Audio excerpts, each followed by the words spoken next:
গতিকে বাইদেউ দুআষাৰ বক্তব্য ৰাখিব কাৰণে অনুৰোধ জনাইছে। কি খবৰ? বহুত ভাল, দেখিলেই গম পায় বহুত বেছি ভাল বুলি। বাৰু যা হওক, মই আজিৰ এই সুন্দৰ মুহূৰ্তত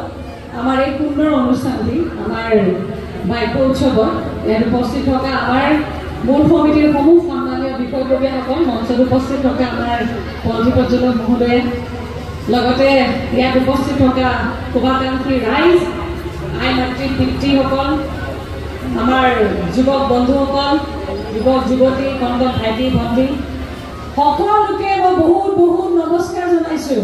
আৰু সকলোৰে ভাল হওক ঈশ্বৰৰ ওচৰত প্ৰাৰ্থনা কৰিছোঁ। আমাৰ অসমত বা সমগ্ৰ ভাৰতবৰ্ষত বিভিন্ন জাতি জনগোষ্ঠী আছে, জনজাতি আছে, আৰু অলপ আগতে কথা পাতি আছিলোঁ তাত যে আমাৰ ৰীতি নীতি প্ৰথাবিলাক বেলেগ বেলেগ, কিন্তু উদ্দেশ্য সকলোৰে একেটাই, সকলোৰে উদ্দেশ্য একেটাই। সময় বেলেগ, মাহটো বেলেগ হ'ব পাৰে, ৰীতি নীতি বেলেগ, কিন্তু উদ্দেশ্য আমাৰ সকলোৰে এটাই, যে যিহেতু আমি জানো যে গোটেই ভাৰতবৰ্ষখনে আমাৰ কৃষি প্ৰধান ঠাই দেশ, আৰু অসমখনৰ আমি সকলোৱে জানো কৃষি প্ৰধান এখন ৰাজ্য। আৰু আমাৰ প্ৰতিটো যেতিয়া উৎসৱ আমাৰ জাতি জনগোষ্ঠী সকলোৱে যেতিয়া আমি উদযাপন কৰোঁ, এটাই কথা যে আমি জীয়াই থাকিব লাগিব, সংগ্ৰাম কৰিব লাগিব, আৰু জীয়াই থাকিবলৈ মানুহৰ কামো কৰিব লাগিব। অন্য বহুত বিষয় থকাৰ লগতে প্ৰথম বিষয়টো হৈছে আমাৰ কৃষি ক্ষেত্ৰখন। আজি ৰাভাসকলৰ যি সুন্দৰ ৰীতি নীতি প্ৰথাৰে আমি ঈশ্বৰক নেদেখাজনক আমি সেৱা জনাইছোঁ যে আমাৰ ফচল, আমাৰ কৃষি যাতে খুব সুন্দৰভাৱে হয়, কাৰণ আমি লক্ষ্মী বুলি কওঁ, গতিকে খুব সুন্দৰভাৱে হওক। সকলোৱে আমাৰ বেছিভাগ ইয়াতে খেতিয়ক আছে, গতিকে সকলোৱে যিটো প্ৰতি জাতি জনগোষ্ঠীয়ে আমি সেৱা আগবঢ়াইছোঁ নিশ্চিতভাৱে ঈশ্বৰৰ ওচৰত এই গোটেই সকলোৱে এটা প্ৰাৰ্থনা গৈছে। গতিকে অনাগত দিনত আমাৰ কৃষিয়ে খুব সুন্দৰভাৱে এই গোটেই খণ্ডটিত এটা সুন্দৰ বাতাবৰণ, এটা পৰিৱেশৰ সৃষ্টি কৰিব, আৰু আমাৰ কৃষকৰ মুখত হাঁহি উঠা মানে আমাৰ লক্ষী আই, ঘৰৰ লক্ষীটো আছে এগৰাকী, হাঁহি বিৰি হ'ব আৰু সকলোৰে মংগল হ'ব। মই সকলোকে এই পবিত্ৰ সময়ত শুভেচ্ছা জনাইছোঁ, আৰু অসমৰ বিভিন্ন প্ৰান্তত বিভিন্ন সময়ত ঘূৰিছোঁ। মোক অলপ আগতে যিটো আমাৰ প্ৰথা ৰীতি নীতিৰে কৰা হ'ল, মোক অলপ আগতে কমিটিৰ পৰা কৈ আছিলে, বাইদেউ চাই আহক মই বোলো নহয়, মই আগতেই চোৱা, কাৰণ থিয়েটাৰ কৰিছোঁ, পাইকান, গোৱালপাৰা, সেইবিলাকত বহুত জেগাত বহুত থিয়েটাৰ কৰিছোঁ, বিভিন্ন অনুষ্ঠানত দেখা। আমাৰ নামবিলাক ক'ব নোৱাৰিম, ভালকৈ ক্লিয়াৰকৈ ক'ব নোৱাৰিম, কিন্তু সকলোবিলাক দেখা। আৰু অলপ আগতে আমাৰ বাগানীয়া আমাৰ খুব সুন্দৰকৈ ইয়াতে ঝুমুৰ ইয়াতে গালে, নৃত্য প্ৰদৰ্শন কৰিলে। সাংস্কৃতিক মানুহৰ এইটোৱে ভাল যে যেতিয়া ক'ৰবাত যদি ঝুমুৰ নৃত্য পাইছে তাতেও নাচিবৰ মন যায়, ক'ৰবাত যদি ৰাভা সংগীত বা নৃত্য ক'ৰবাত চাইছে তাতেও নাচিবৰ মন যায়, ক'ৰবাত যদি কাৰ্বি মিচিং সকলৰ থাকে তাতে নাচিবৰ মন যায়। কিন্তু এইটো আমি সৌভাগ্য যে তেনেকুৱাকৈ ভগৱানে আমাক ইয়াতে পৃথিৱীলৈ পঠিয়াইছে। আজি ইয়াত আহিছোঁ, আজি যদি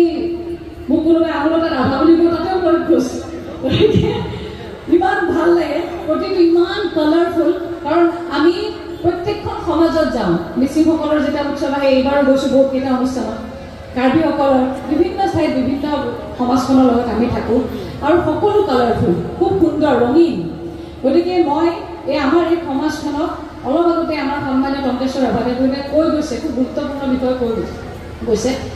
যে এটা জাতি, এটা জনজাতি আমি জীয়াই ৰাখিব কৰ্মৰ জৰিয়তে, নিজৰ ভাষা, নিজৰ কৃষ্টি সংস্কৃতি, সাজ পোছাক, জীৱন পদ্ধতিৰ জৰিয়তে। সেইখিনিক বাদ দি পেলাই আমি একোটা বৃহৎ শূন্য। আৰু কেইদিনমান আগত এটা কোনোবাই ফেচবুকত লিখিছিল যে যেতিয়া বহুত বেছি গৰম পৰিছিল ৩-৪ দিনত, যে আমাৰ স্কুলীয়া ল'ৰা ছোৱালীবিলাক যেতিয়া ভাল স্কুলত দিয়ে বা যিকোনো স্কুলত দিয়ে আজিকালি, প্ৰচণ্ড গৰমতো মোজা পিন্ধি, জোতা মোজা পিন্ধাই পেলাই পঠিয়াই দিয়ে। কিমান যুক্তিসংগত? আচলতে সেইটো গৰমৰ কাৰণে কোৱা নাই, এইটো কৈছে যে আজি কিমান বছৰ ব্ৰিটিছে আমাক ইয়াতে শাসন কৰি থৈ গৈছিল। আজি তেওঁলোকৰ দেশসমূহত ঠাণ্ডাৰ কাৰণে তেওঁলোকক দিন ৰাতি জোতা মোজা পিন্ধাই থৈ দিয়ে। আমাৰ ভাৰতবৰ্ষখনতো ইমান ঠাণ্ডাৰ দেশ নহয়, গতিকে আমাক ক'ৰবাত নেকি সেই তেতিয়াই সেইখিনি সময়তে জোতা মোজা পিন্ধাই মেলি আমাক এনেকুৱা এটা কৰি থৈ গ'ল যে আজিৰ দিনত আমি গৰমৰ দিনতো ল'ৰা ছোৱালীক জোতা মোজা পিন্ধাই পেলাই পঠিয়াই দি আছোঁ। কাৰো একো প্ৰশ্ন নাই এটা গুৰুত্বপূৰ্ণ অৰ্থ থকা বস্তু মই অৰ্থটো এইটোৱে বুজাব বিচাৰিছোঁ যে আমি যিমানেই যোনে যি নকৰক কেলে নিজৰ সাজ পোছাক নিজৰ ভাষা নিজৰ যি উৎসৱ গঠন পদ্ধতি জীৱন পদ্ধতি সকলোবিলাক আমি ৰখাটো আমাৰ কাৰণে অত্যন্ত দৰকাৰ মই নলবাৰীৰ ছোৱালী মোৰ ভাষাটো বেলেগ মোৰ অকণমান আমাৰ জানে কামৰূপীয়া ভাষাটো কেনেকুৱা অলপ হ'লেতো জানে আপোনালোকে মই য'তে যাওঁ তাতে এষাৰ হ'লেও কমেই কওঁ যেনেকৈ কি নহওক কমে এটা শব্দ হ'লেও কম সেইটো কৈ মই গৌৰৱ কৰোঁ কৰিব লাগে নালাগে মই যে ক'তো লাজ নকৰোঁ মোক কোনোবাই যি কয় যি নকওঁ মোৰ একো আহে নাযায় কিন্তু নিজৰ ভাষাটো কমেই কম একবাৰ হ'লেও ক'ব লাগে নালাগে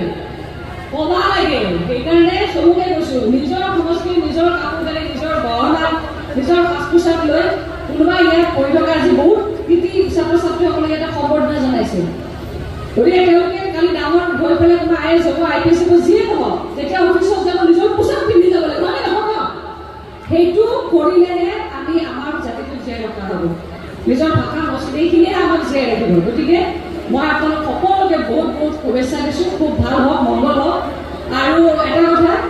ছোৱালীজনীৰ পৰীক্ষা চলি আছে গতিকে মই বেছি সময় নলওঁ সকলোকে আমাৰ বিশেষকৈ উদযাপন কমিটি সকলোকে মই বহুত বহুত ধন্যবাদ জনাইছোঁ প্ৰায় 20 দিন 25 দিন আগৰ পৰা কৈ আছিলে যেনে তেনে আহিব পাৰিছোঁ 5 মিনিট 10 মিনিটৰ কাৰণে গতিকে সকলোৱে ভালে মংগলে থাকক আৰু বেছিভাগ মঞ্চৰ সন্মুখত থকা আসনত বেছিভাগে আছে মহিলাসকলক উদ্দেশ্যি এটা বিষয়ে কম সোনকালে বিয়া দিব লাগে কাৰণে ছোৱালীক বিয়া নিদিব কি কয় হয় বুলি কওঁ আকৌ বিয়া দিব লাগে কাৰণে দিব প্ৰথমতে আত্মনিৰ্ভৰ কৰি ল'ব মই অভিনেত্ৰী মই এবাৰ MLA হৈ উঠিছোঁ মই এতিয়া ব্যৱসায় আৰম্ভ কৰিছোঁ মই কৰ্মত লাজ কৰা নাই কৰ্মত লাজ কৰিলে কিবা হ'ব নেকি এই জীৱনত জন্ম পাইছোঁ যেতিয়া কৰ্ম কৰিবই লাগিব যেনেকৈ নহওক ভাল কৰ্ম কৰিব লাগিব যি সমাজে কয় যে ইয়াত যিটো সৎ কৰ্ম এইটো ভাল কৰ্ম গতিকে কামৰ কোনো সৰু বৰ নাই গতিকে ছোৱালীজনী জন্ম হোৱাৰ পিছত যাতে আত্মনিৰ্ভৰ হৈ লয় মই ছোৱালীটো মানে ল'ৰা ছোৱালী যিয়ে নহওক কিন্তু ছোৱালীজনীক গুৰুত্বটো বেছিকৈ দিব কাৰণ টিভিয়ে পেপাৰে পত্ৰই আপোনালোকে প্ৰায় দেখি আহি আছে গতিকে ছোৱালীক বিশেষকৈ সেই প্ৰাধান্যটো দিব আৰু মই ভাবোঁ যে আজি ৰিজাল্টত মই দেখিছোঁ ছোৱালীজনীয়ে বহুত ভাল ৰিজাল্ট কৰিছে গতিকে সেইখিনি কথা মই মোৰ মহিলা আইসকলক কৈছোঁ আৰু কিছুমান বস্তু আমাৰ মহিলাসকল বহুত পিছ পৰি থাকে যেনেকৈ কিছু সময় পূৰ্বে যিখন বৈঠক হৈছিলে মই সেই তাত বহি চাই আছিলোঁ মহিলাৰ সংখ্যা কমেই বহুত কম নাই হয়নে গতিকে ময়ো নাজানো বহুত শিকাৰ চেষ্টা কৰোঁ গতিকে শিকিবলৈ যত্ন কৰিব তাতে বহি আছে সদায় তাতে বহিব নালাগে তাৰ পৰা আমাৰ ওলাই আহি এই মঞ্চত আহিব লাগিব কথা ক'ব পাৰিব লাগিব শিকিব লাগিব হয় কি নহয় কি শিকিলা কি হাঁচা নাই ইমানো গৰম কৰা নাই দিয়ক গৰম পৰছে নেকি বেছি এটা সৰুতে সাধু কথা আছিলে গাত বৰষুণ নপৰা আৰু ৰ'দ নপৰা মানুহ পৰিছিল না কাৰোবাৰ মনত আছে না মোৰ বহুত মনত পৰি থাকে সেইকাৰণে কোনোবা বাবুকে মোক কৈ আছে বাইদেউ ফেন দিম নেকি অলপ দিম নেকি মই কৈছোঁ আমি গাত ৰ'দ নপৰা আৰু বৰষুণ নপৰা মানুহ কিমান কষ্ট কৰিব পাৰোঁ গতিকে গৰম আহিব যাব যিয়ে নহওক জীৱনটো এবাৰে পাইছে সুন্দৰকৈ উপভোগ কৰক আৰু মঞ্চত থকা যিসকল আছে প্ৰথমতে দাঁতকেইটা ধুনীয়াকৈ হাওকচোন হাঁহি দিয়ক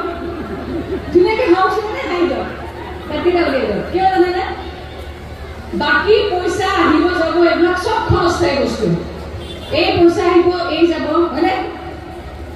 কিন্তু জীৱনটো এবাৰে পাইছোঁ ই এবাৰ গুচি গ'লে আৰু ধুনীয়া নাহে আৰু ইজনে ইজনক যদি ফূৰ্তিত ৰাখিব লাগে এটা বস্তু আমি খুব দিব পাৰোঁ সেইটো হৈছে হাঁহি চাব আপুনি মই ইয়াতে কাৰো নাম নাজানো ভালকৈ কিন্তু মই হাঁহি দিছোঁ যাক যাক যদি মোক সম্ভাষণ জনাইছে মই সুন্দৰকৈ হাঁহি মাৰিছোঁ লগে লগে বাইদেউ কি খবৰ ফটো টুপি উঠোঁ এইটো হৈছে আপ্ৰিয়তা হয় কি নহয়